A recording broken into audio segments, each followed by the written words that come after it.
This is the Pooja and Gurdeep podcast. From 98.1 CHFI Studios in Toronto, Canada. Hey Toronto, this is Ed Sheeran. This is Kelly Clarkson. Hi, this is Bryan Adams. This is Adele. This is Madonna. It's Michael Bublé, and you're listening to the Pooja and Gurdeep Show. It's fun. They're amazing.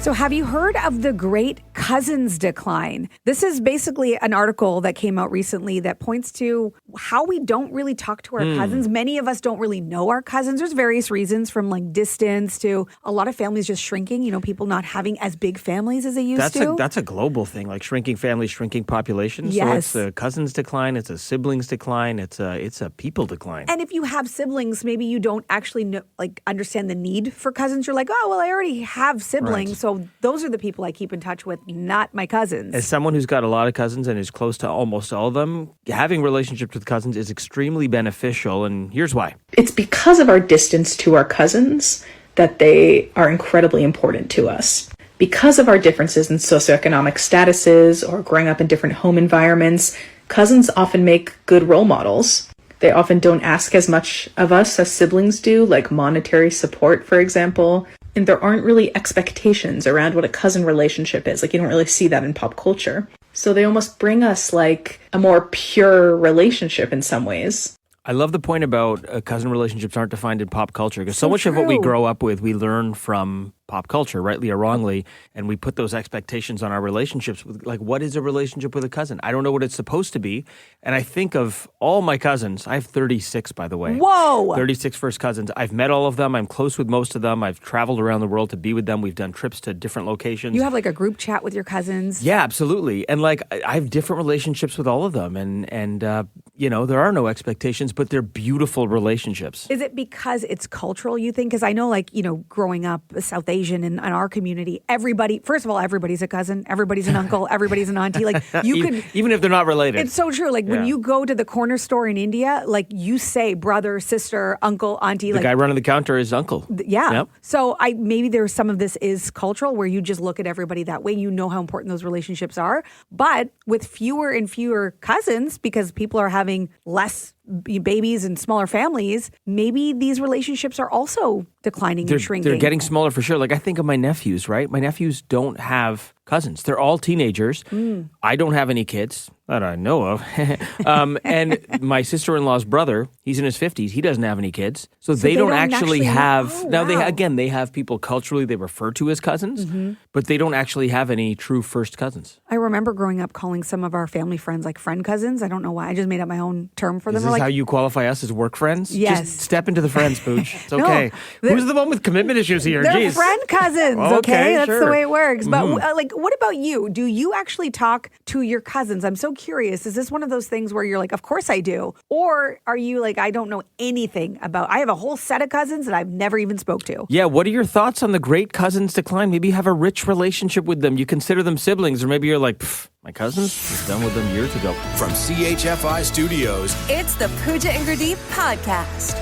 What are your thoughts on the Great Cousins Decline? It basically points out that many of us don't really know our cousins for various reasons. Sometimes it's distance. Sometimes it's just because families are shrinking. People are not having kids. Sometimes it's beef within the family. Maybe Yeah. something happened and you're like, you don't talk to that cousin. Yes, it could be that. But there's all sorts of benefits to having a relationship with your cousin. And I think one of the things that I never really thought about is that they're still a part of your family, but they're removed enough that there's no expectations on the relationship. And you see them every few years, you pick up right where you left off sometimes, right? What are your thoughts on the Great Cousin Decline? Let's go to Renee in Brampton. So my mom is actually one of 16 kids. Whoa.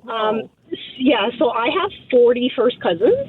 Oh, you're like Gurdeep. Yeah, exactly. And I'm from small town Newfoundland, so that's also common back there. Wow, are we related, Renee?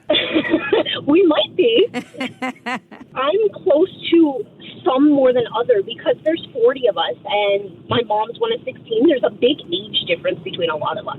I'm in my 30s, and my oldest first cousin is in their late 50s. Yeah, I've got a cousin in his 60s. Yeah, absolutely. It's such a range, but somehow you get together at a wedding, whatever, drinks are flowing, you find a way to bond with them despite geographical and age differences. Exactly, and my mom, because she comes from such a big family, she really likes throwing family get-togethers and stuff like that, so we all get together for those as well. And when you meet siblings who have several siblings, they can pick their favorites because they have several to choose from. You got 40. Yes. You got 40 to choose from, Renee. What's your flavor? Exactly. Renee, thank you so much for the call. We appreciate your insight. Thank you. Let's go to Simran in Mississauga. My mom has 7 sisters, Indian family back in India. So I have 15 cousins. Out of the 15, 2 of them are married. One has a kid. We're all close. I'm probably just not close with 1 out of my 15. We don't talk at all. We had a falling out, and that's about it. But tell us in detail what happened with the falling out. No, I'm just kidding. We're not gonna pry on that. But hey, 14 out of 15, that's a pretty good batting average. If this were sports, you'd be an all-star. And Simran, so would you agree then with this article talking about the benefits that you actually get from having cousins? The distance is actually a good thing. The fact that, it's a different perspective, sometimes age difference, they can be good role models. oh, yes, 100%. Out of my cousins, I'm probably the eldest one besides the other one who got married. And it's amazing, just the dynamic of conversation, the things they like. They keep me young. They keep me up to date with all these abbreviations because they're younger, they're in their 20s and I'm turning 40.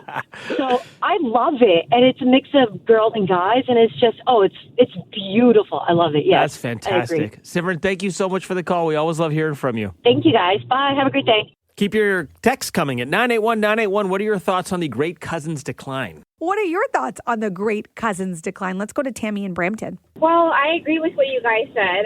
The friend cousin is totally real. Right? Because I'm also South Asian. I'm brown girl. So all my friends growing up were my cousins. But did you call them your friend cousin or just your cousin? Just my cousin. Yeah, that's the Just, issue we've got with Pooch. Exactly. We went to mosque and you pray and you're all cousins. That's just how it is. Yes, yes. And then my mom just has one sister, so I'm close with her. My dad I think I have more than 20 first cousins. We keep in touch, and we used to get together a lot as kids, but now we all have our own lives. We don't really see each other. We wish each other happy birthday, and that's kind of it. Aww. You got a hearty group chat. You send happy birthdays and milestones on the group chat, I'm guessing. I mean, I always intend to go visit them. A lot of them are in Alberta, Calgary. They have kids. Their kids haven't met my kids. It's on my bucket list to do. Yeah, and Tammy, family is everything at the end of the day. Life gets busy. I think everybody understands that. But having this conversation, does it make you actually feel like you want to reach out? I do. I was actually just thinking, it's so funny because I was at work and I'm like, you know what? I think I want to plan a trip to Calgary with my kids. Nice. And then I hear this on the way home and I'm like, oh, maybe it's a sign. The stars are aligning, especially with everything going on politically and economically right now. Could be a very good time to explore Canada, right? Might be the time to do it. For sure. Absolutely. That's what I wish to do with my kids. Thank you so much for the call, Tammy. You drive safe. All right. Take care. Bye. The Pooja and Gurdeep podcast. From 98.1 CHFI. Well, this is an important one. Today is Pink Shirt Day. You're probably familiar with this. It's a day to come together against bullying and to encourage kindness. Pooja, you and I both rocking our pink today. Yeah, maybe we'll have a future one day where we don't have to worry about talking about bullying. But for now, it's really about making sure that we are, I think as parents as well, encouraging this in our kids and teaching them how to be kind.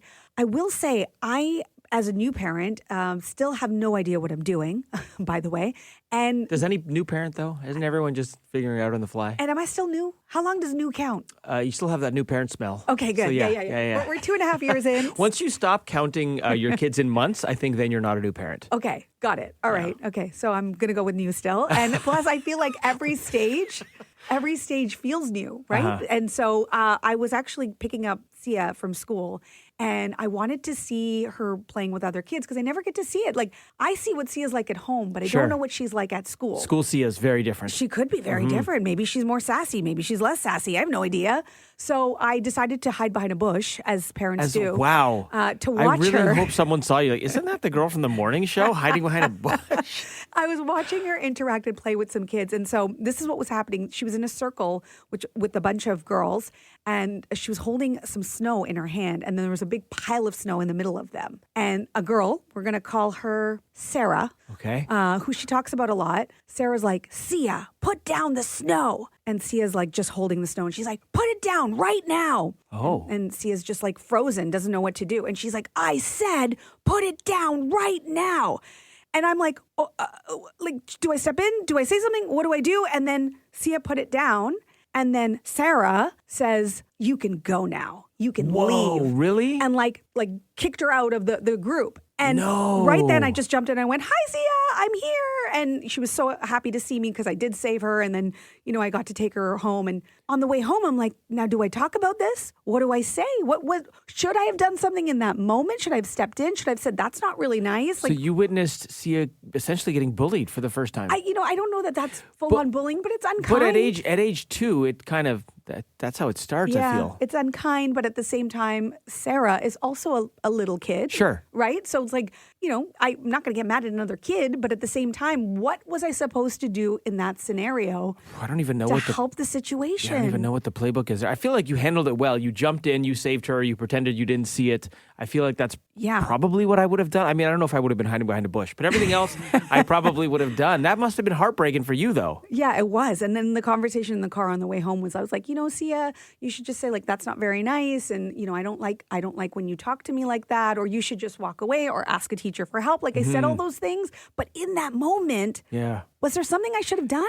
You know what? I don't have an answer for this, obviously, but this is why I love this show. We're going to lean on you, parents, because you've had kids. Your kids might be more grown up than Pooja's. Maybe they're the same age. Do you have some advice for Pooja? What would you have done in this scenario if you witnessed, quote unquote, Sarah doing these things from behind the bush? From behind the bush.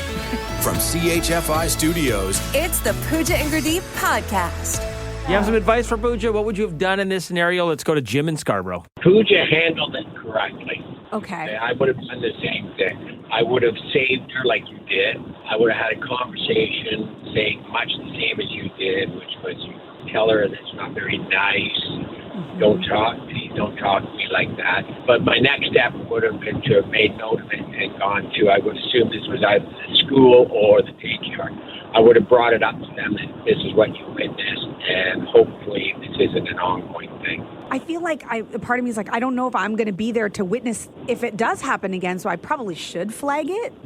Yeah, at that age, you should be flagging it because that's just going to progress. And to be clear, Jim, Pooja shouldn't have thrown a snowball from behind the bush, right?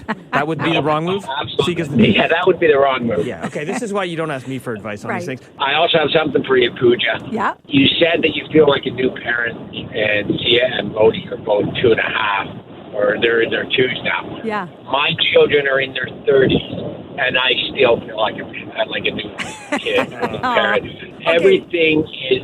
Every year there's something else, especially today, we're trying to assist our 30-year-olds navigating this complex society. So you will always feel like a new parent. You will always feel like, I'm not doing it right.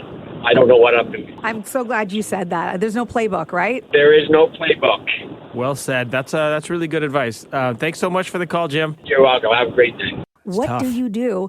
Let's go to Gary in Uxbridge. What's your advice? I have a grandson that is 4 and a granddaughter that is 3, and they play really, really well together. But then there are times when he just tries to bully her into things and vice versa. And you sit there and you look at it and you go, whoa, wait a second. And if you look at it from a snapshot, it's like, oh, wow, he's bullying her. But then you don't realize that she has been provocating him, at it.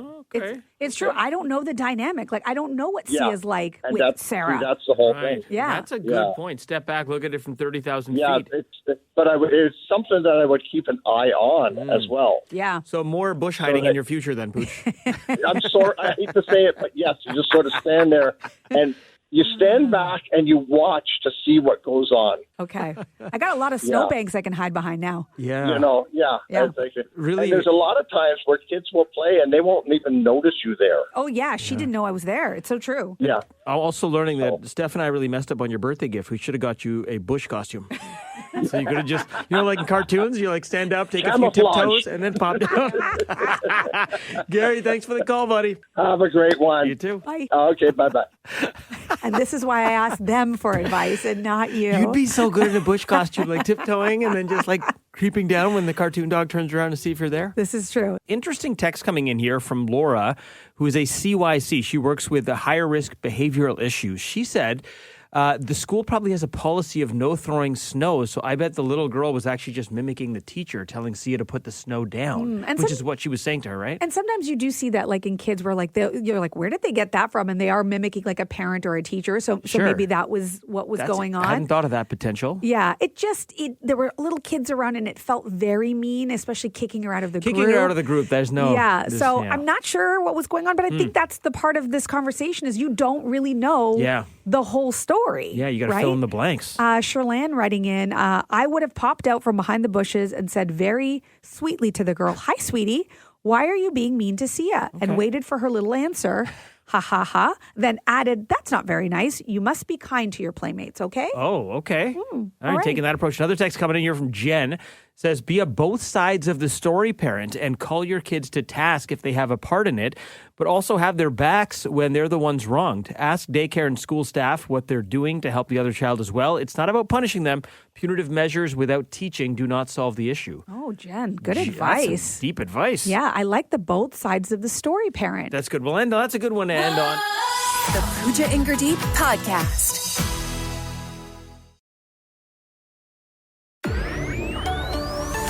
This is the Pooja and Gurdeep Podcast. I'm wondering, what is the weirdest thing you've ever witnessed someone doing while driving? Hey, listen, maybe it's you. If you've got a story, we want to hear from you. 416-872-CHFI. And I ask you this because I witnessed something very interesting on my drive home from work yesterday. I was driving down Jarvis, south on Jarvis towards the Gardner. And we're out of here like 11 o'clock, usually 10:30, 11 o'clock. So I was not expecting to witness what I witnessed. I was at a red light around Jarvis and Gerrard probably. And there was a dude in a car beside me at a red light. I kind of just glanced over. He didn't look at me. He was crushing a massive sandwich. And then I'm like, okay, I kind of couldn't stop looking. Like, couldn't look away. It was like, did it make you hungry? It more confused me because it was a massive sangy, and there was like stuff piling out of it. Like there's like lettuce and stuff falling out. I think some sauce. He had the drink and then also crushing fries. So he had put together a combo somewhere. How long were you at the light for? I'm glad you asked, actually. So the roads are pretty busy. So you're not driving very fast along Jarvis. And then we kept hitting a bunch of red lights. So I kept pulling up beside this guy. And at this point, I'm invested. I go, what does this cat have going on in his car?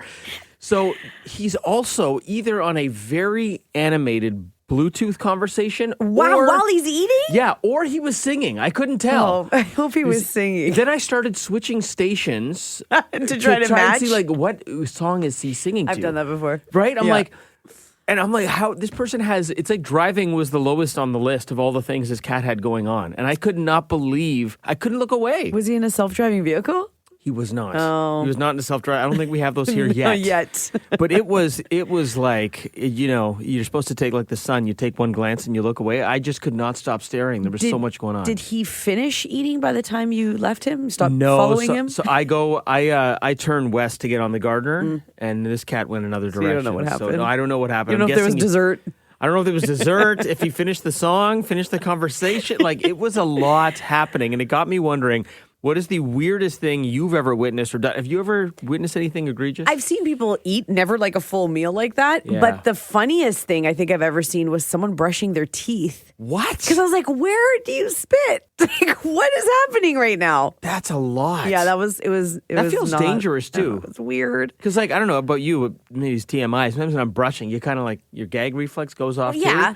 But that seems dangerous in a car. It seems dangerous, but also, again, where are you putting... Yeah. Where are you putting the fluids? And it's so messy. All the foam and everything. I don't know. That's even worse, bizarre. actually.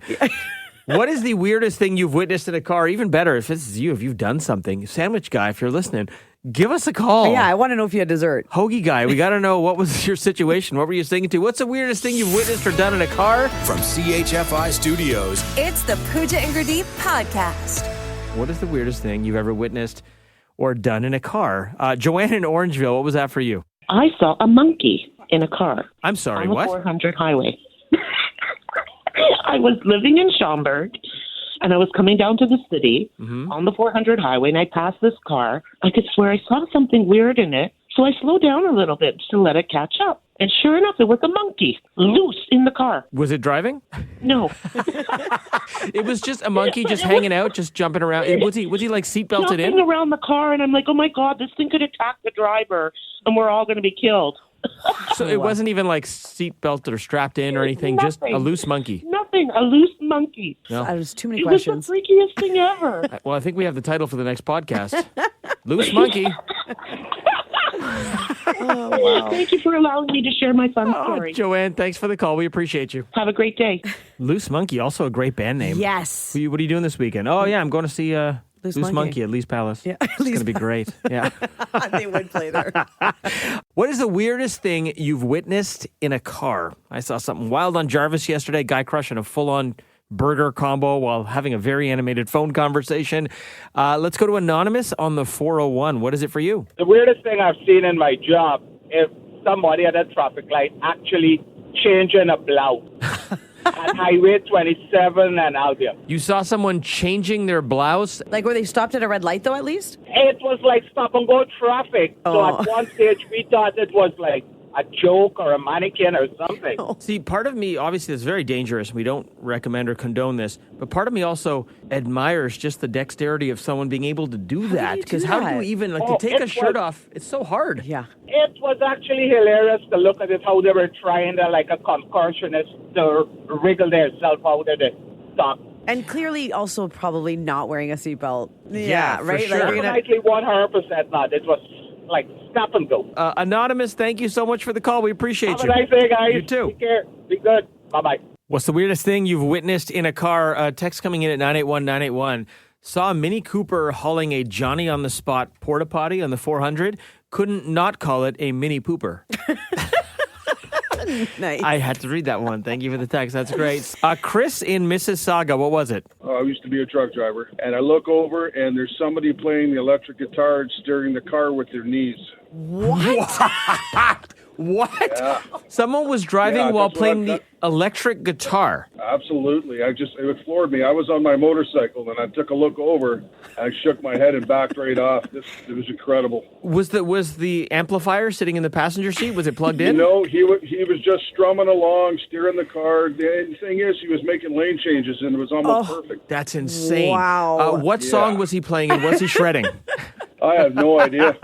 He looked like he was having a heck of a good time, though. Oh, man, that is so wild. I think, Chris, I think you win. I think that's the craziest thing. I don't know. There's been some crazy ones. I don't know what you win, but you win. Chris, thanks so much for the call, buddy. All right, have a good one. Okay, last one here. Text coming in from Trish in Etobicoke at 981-981. I saw a guy driving with his foot out the window. The actual driver, not the passenger. What? He must have been pretty flexible, says Trish. And not driving manual car. Also, was he no, definitely not. Yeah. Was he also like barefoot? Shoe out the window? Why? Was he airing out his feet? Was it hot? He's got stanky feet. That's not cool. Okay, no. The Pooja and Gurdeep podcast. From 98.1 CHFI. I don't know why, but this feels like a long week. Anyone else? Yes. It does, right? I don't know why. It feels so long. Maybe it's because we've been without Pooja the last couple of days.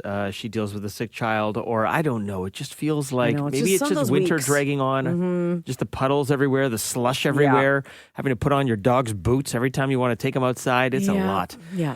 And also, I mean, that 4-day work week we had, it was just last week. Doesn't that feel like... What? I know. Doesn't it feel like it was months ago? Yeah, it does. It feels like it was in January. Yeah. That 4-day, honestly, right? That was sweet, though. That 4-day week, it really just cuts into a week nicely when you don't have to work Monday. But I hate to be the bearer of bad news, because I don't know about you guys. I always do this. Like, after you finish a stat or a short week, I'm always like, oh, when's the next one? Yeah. And then I'll, look it up. Yep. It shocked me how far away we are from the next short week stat holiday. Well, today's the last day of February. Mm-hmm. Is there not one in March? There's not one in March this year. Ew. The next one is Good Friday, which is late this year. Good Friday is Friday, April 18th. Oh, what? Yeah. Why is Easter so late? I don't know. So it's basically, it's 2 months, because Family Day was what, like the 17th or whatever? Like, it's 2 months between. Oh. Yeah, so we need, what you're saying is we need something in March. We absolutely need something in March. St. Patrick's Day. Let's make that let's just take it off. a stat holiday. But it Day after St. Patrick's Day. Yes, veteran move. I like that. It did get me thinking, though, because you're already at work anyways. Would it be, and I know this is a complete hypothetical, but if you could just stick around at work an extra 2 hours and be productive, would you do that if it meant you worked a 4-day week. So basically what I'm asking is you still work 40 hours, but would you rather do 4 days, 10 hours each, or just keep the current setup, which is 5 days times 8 hours? I already do that. So do I get an extra day off? It's a hypothetical. Yeah. Oh, okay. Yeah. I would totally do that. I would do that because you're here anyways. Yeah. Like the whole process of getting up for work, getting ready for work, packing food. What day would you want off? The Friday, the Monday, or like a Wednesday, like midweek? Honestly, beggars can't be choosers, so I would take whatever. But like if I could pick, probably the Monday. Yeah. Just because that means you don't get the case of the Sundays. I'm trying to think what stat holidays usually fall on a Monday. So would you take the Sometimes Friday? they naturally fall on a Monday, or they just punt them. Like they give you sort of the day that's closest to Right. it. But I might do Friday because we usually get Monday. But the vibe in here on Friday is so silly and ridiculous. I know, that's why. Oh, I get what you're I saying. wouldn't want to miss out on that. Yeah. I'm Okay. like, I'll take Thursday I'll off. trade Come Monday back or Friday. Tuesday vibe. Yeah, It's random. That's so random. I love that. Okay, you know what? Why don't we let you decide? 5 calls? Decide it all. We love playing Would You Rather. This is the 5 calls decide it all. Would you rather? Would you rather work 4 days, 10 hours each, or would you just keep the current setup at 5 days times 8 hours? 5 calls decide it all. Call us right now. From CHFI Studios, It's the Pooja and Gurdeep podcast. 5 calls? Decide it all. All right, 5 calls decide it all. Complete hypothetical. I'm still in the afterglow of that short work week we had last week where we only had to work 10 days. Thanks, Family Day. And it got me thinking, would you rather work a 4-day work week if it meant you had to work 10-hour days compared to the regular 5-day, 8-hour work week? What do you think? 5 calls decide it all. Jim from Scarborough. 4 by 10. When you asked about Monday or Friday or Wednesday, I've done the Monday off and I've done the Wednesday off. Ooh, that's nice. And my choice would be the Wednesday off. Little midweek break. Then you're just working too many 2-day weeks. That's kind of nice. Hey, Jim, your vote's been counted. Have a great day. You do. Michelle from Colburn, would you rather do 4 days times 10 hours or 5 days times 8 hours? 4 days, obviously. Obviously, I know. Okay, I like that. Sorry, that was so sassy. No, we like some sass on a Friday morning here. You don't think the 2 hours would be too long and cumbersome? No, I don't think so. If it means you get an extra day off. I feel like a lot of us are already doing extra work, so it's not going to make a difference. Right. Yeah. Can you I was count? kind of thinking that, but it would have added to the sass. My work days are already 10 hours. Oh, no. Yeah. Okay, well, you deserve the 4-day week. Michelle, your vote's been counted. Thanks for the call. Thank you. Hey, Hyman, friend of the show. So would you rather work 4 days times 10 hours or 5 days times 8 hours? I'll do 4 days times 10 hours. Yeah, I think so. That's a popular choice, right? Yes, definitely. And as Steph said, I'll choose the Friday off because most holidays fall on a Monday. Yeah. I love that. And Hyman, you drive for a living, right? So I mean, you're having fun in the car. You're listening to CHFI. It's all good. Every morning. Every morning. Love it, buddy. Your vote's been counted. Thanks, Hyman. All right, have a good day, guys. You too. Todd from Sudbury. Nice to hear from you from the Big Nickel. So, Todd, would you rather go 4 times 10 or 5 times 8? You almost, you took the words out of my mouth, Gurdeep. I work 4 10s currently. Okay. And I take Mondays off. And it's so nice knowing on Sunday that you have another day off. Yeah. Right? Well, I everyone thought else... Like you, I thought like you, like Friday, everyone's in a good mood. It's, it's a good day, stuff like that. Mondays kind of suck. So. Yeah, and like while everyone is got the Sunday scaries and is stressing like Sunday at 8 p.m., you're just chilling. You're putting on another episode of Severance. You're like, I'm good. Yeah, exactly. Todd, your vote's been counted. Thanks, bud. You guys have a great day. You too. Bye-bye. Mitchell from Oshawa, you tell us, would you rather work 4 days times 10 hours or 5 days times 8 hours? 4 days times 10 hours. Yeah, how come? Long weekend, and I don't have to be at work as much. Yeah, I think this one is pretty unanimous. Mitchell, thanks. Your vote's been counted. Thanks very much, guys. Well, turns out that one wasn't that controversial. No. Or contentious. Yeah. But you know what? I like what you had said while we were in commercial break. You were saying it would be a little bit more dramatic if it was 5 days at 6 hours. Yeah, maybe we had to tip the scales a little more. So, But I still think for me, I would still choose the 4-day work week because I need that extra day to not be at work. So you get a full day off. Yeah, it's hard to argue against the 4-day work week. Yeah. Just having that whole extra day where your brain can compartmentalize and not even get into work mode. There's some value in that, right? Yeah. Okay, 5-0. All of you all of Surprise. the GTA. This is a small sample size, but all of the GTA we're going to say wants the 4-day work week. Powers that be, let's make it happen. Thanks for listening to the Pooja and Gurdeep podcast. Listen to Pooja and Gurdeep live weekday mornings from 5 to 9. Only on 98.1 CHFI. Toronto's perfect music mix.